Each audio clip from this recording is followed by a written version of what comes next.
Koperasi Merah Putih yang dicanangkan oleh Presiden Prabowo Subianto dan menjadi program unggulannya ini bisa akan membantu masyarakat khususnya dari jeratan pinjaman online atau pinjol yang saat ini sedang marak. 5 orang ini terdiri dari ketua, kemudian wakil ketua bidang keanggotaan. Pinjaman online atau pinjol menjadi salah satu permasalahan masyarakat Indonesia. Oleh karenanya membantu masyarakat dalam mengatasi pinjol, pemerintah kini telah membentuk Koperasi Merah Putih di seluruh pelosok tanah air.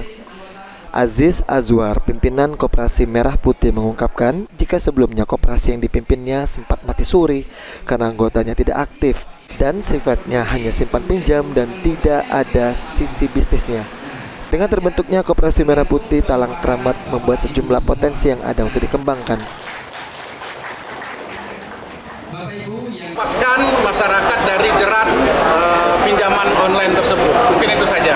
Satu lagi Pak, selama ini kalau koperasi itu berjalannya seperti apa Pak sebelum jadi Koperasi Merah Putih? Dulu kita sempat ada koperasi kelurahan. Dulu sempat ada koperasi kelurahan karena ada sesuatu hal dan ketidakaktifan anggota, akhirnya koperasi sempat mati suri seperti itu.